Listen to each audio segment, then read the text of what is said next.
Bismillahirrahmanirrahim. Assalamualaikum warahmatullahi wabarakatuh. Alhamdulillah, tsumma alhamdulillah. Wassalatu wassalamu ala Rasulillah Sayyidina Muhammad ibn Abdillah wa ala alihi wa sahbihi wa mawalah. La haula wa la quwwata illa billah. Bapak Ibu yang terhormat, program Magister PAI Staibina Madani yang berbahagia.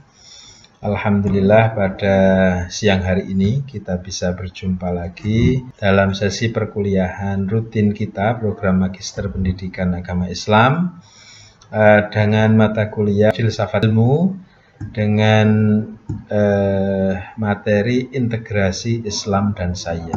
Kedua kalinya semoga sholawat dan salam tetap terlimpah tercurah pada Nabi Agung Muhammad Sallallahu Alaihi Wasallam yang selalu kita nantikan syafaatnya fid dini wa dunya wal akhirah. Bapak Ibu yang saya hormati, pada kesempatan pertemuan kedua ini saya akan mulai membahas masuk dalam materi pengantar kedua tentang filsafat ilmu, khususnya dengan subtema integrasi Islam dan Sains. Nah, seperti kita ketahui bahwa baik di filsafat barat maupun di filsafat Islam, itu kalau misalnya kita dikotomikan, itu bisa terbagi menjadi tiga ya. Dialektika antara wahyu, akal, realitas, dan baik di dalam pemikiran Islam maupun di dalam pemikiran barat, itu kemudian kan membentuk pandangan dunia. Nah, hal ini juga terjadi di dunia barat. Di dunia barat itu kalau misalnya kita melihat sejarah aliran-aliran filsafat, itu sebenarnya ya diskusi dan pergulatan pemikirannya tidak jauh dari tiga ranah. Wahyu kemudian menjelma menjadi agama.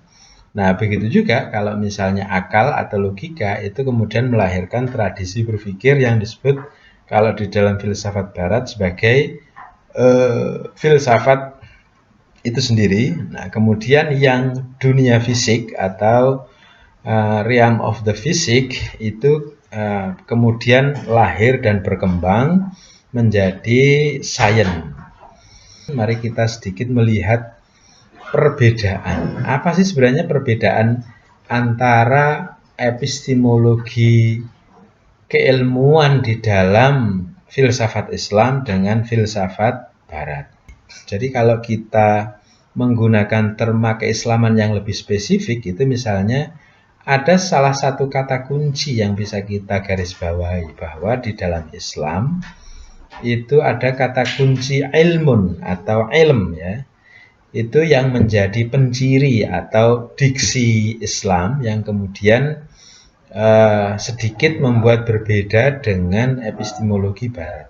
Jadi kalau kita baca karya-karya Imam Khwarizmi, Imam Ghazali, itu paling tidak diskusi atau perdebatan intelektual yang dihasilkan itu adalah dialektika antara wahyu, alam, dan akal.